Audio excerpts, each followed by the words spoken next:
The self-help industry is a multi-billion-dollar industry. When people know that I am a booktuber, I talk about books on the internet, the first question they ask me is this, that please suggest a self-help book which will make me successful. Please suggest me a self-help book which will fix my life. Let me tell you, there is no such book which will fix your life completely. Books are meant to be like a compass and not a map. Hey you beautiful people, welcome back to a new video on our channel Read Travel Become. So I've been reading books since last 4 to 5 years. I've read a lot of books. I'm a big time nerd. I'm always seen reading a book by people. These days, I'm very picky when it comes to reading a self-help book. And there's a very strong reason to this. So let me tell you a story. When I started reading back 4 to 5 years back, when I was in my third year of engineering, I started by reading fiction books. I was genuinely very curious about the stories that the author was sharing. Whenever I was reading a fiction book, my mind was very relaxed, which actually sparked a lot of creativity, which actually sparked a lot of ideas inside me. I was having a great time. I was reading all of these beautiful authors. I was reading science fiction. I was reading thrillers, drama, social totalitarianism, social commentary books, all of these classics. I was reading anything and everything. But then I came across this whole self-help industry. I remember seeing this book by Robin Sharma, which was called Mastery Manual. I read it. I read The Monk Who Sold His Ferrari. I read Think and Grow Rich. I read Rich Dad Poor Dad, Mark Manson's Subtle Art, and all of these self-help books. And let me tell you, at that point of time, I felt great.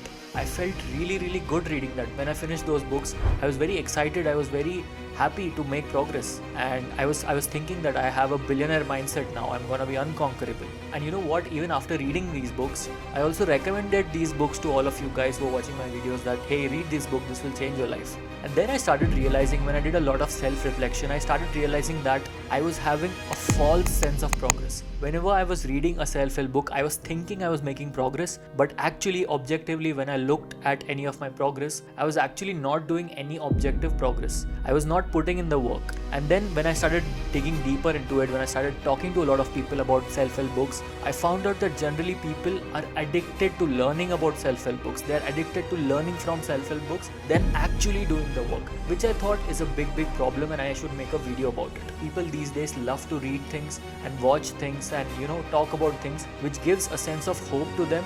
And when they read about these things, in their minds they imagine that they are successful, they're already living the life. It makes them feel good for 2 days, but third days it's back to zero. We understand that because we are not putting in any work, we are not going anywhere. Many people call it as Hopium, which is like opium of hope. So I know a bunch of people who are really into self-help and they really want to read a lot of self-help books and just feel good about their life rather than actually putting work. And the marketing people who are writing these self-help books are doing that. They are just writing things which will evoke an emotion out of you, which will make you feel that you are doing progress, but actually you're not doing any progress. So then you'll ask me, Avdut, then what do you actually do? You should always have a sense of direction in your life. You should always know a certain kind of a mindset. Yes, absolutely right. When you ask that question, the answer is in your question. You need a direction. That's what self-help books are for. They are not the solution. They are not at all the roadmaps to any kind of success that you want in life. This I've realized big time.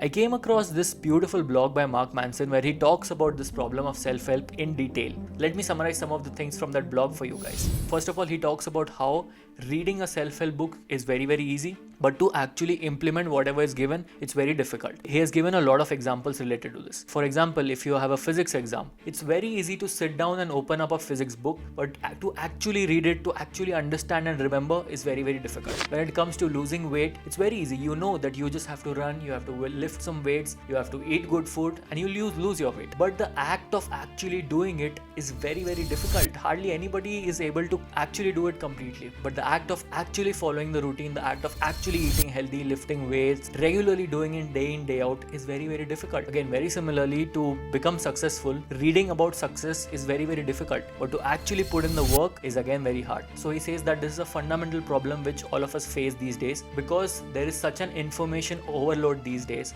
From here, from there, you always try to read about motivation, you always try to read about self-help. Everybody knows all the frameworks, everybody knows how to improve their lives, everybody knows what things need to be done, but hardly anybody does it. think about how many people are actually successful. Think about the top 1%. They are there because they actually put in the work and they did not just sat down and started reading about book. They actually worked towards it. So how do I tackle it? I have a very easy system for this now. Whenever I try to research a lot about who is writing a self-help book, let's say there is a scientist, there is an economist, there is a healthcare professional, there is an athlete who has spent years and years of research and experience and all of his or her studies in that particular field, and he or she is combining all of that data to bring out a book to you, which does not give you a roadmap to become successful but gives you things to think about. I read those kind of self-help. So that is the first step of being very, very aware of whom should you read. There are so many people out there these days who show you that they are very successful, they have built millions of dollars of businesses, and you should read their books and become successful. They are just bullshitting you. They just want to sell things to you. They don't actually care about your progress. They don't want you to think.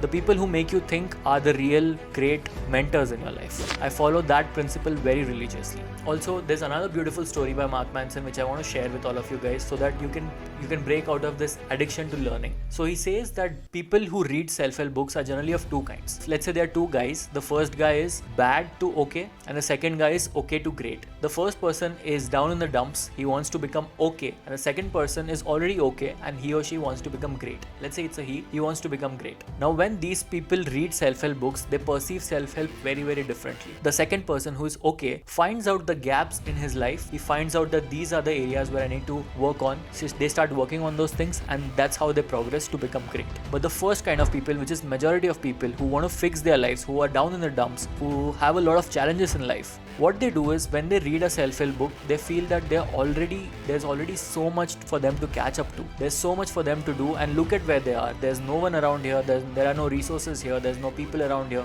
How will I do that? I'm already a loser. That's how they start. They feel the gap is so huge that I shouldn't work now. And self-help books make you feel that. Sometimes you are intimidated by the success of these people. You feel very bad about your own life, that what am I doing? Where am I? These people are so great. I'm nothing in compared to all of these people. So for those people, I want to say that everybody has their own landing time, own landing start. Everybody has their own start line. Everybody has their own story, own sense of experiences. We can't compare anybody. This is all an emotional problem. There is no solution to an emotional problem. Considering where you are born, what your belief systems are, what your parents have taught you, what your friends have taught you, what environment did you grow up in, all of these collectively mean you are a certain individual. Now when you want to become successful, there is no one exact answer for this. You have to understand which things really stick with you, which things really resonate with you, and then try to prototype, put in work, get feedback, and then move forward in your journey. There is no answer to success directly. So yes, to summarize the video, you need to be very, very aware of reading self-help books. Once you are aware of what you want to actually read, in which areas you want to actually improve on, always implement whatever you are learning from a self-help book. Earlier, when I used to read any kind of self-help book, I was just preaching about it to everyone. People love talking about it. Even I used to do that. I'm a victim of this, and I was horribly wrong. There's no point in just talking about success. It's great to work towards success. So I've started that whenever I read a self-help book, I try to implement whatever I'm learning from that self-help book. When you try to implement, you actually realize whether that book was for you or not. So think about it, right? If you have to read multiple self-help books, that means the books that you are reading are not worth at all, because there's no solution, one-stop solution to it. So it's just a mindset game. So yeah, I want to talk about this video because a lot of people think that reading books can solve their lives. Reading books is like a compass. I would like to repeat that. Reading books is like a compass and not a map. It gives you a sense of direction, but you have to put in work for books to help you. You have to let books help you in a way that it needs to be done. You have to let books help you to find a direction and not the exact step by step. If that would have been the case, then everybody would be successful, right?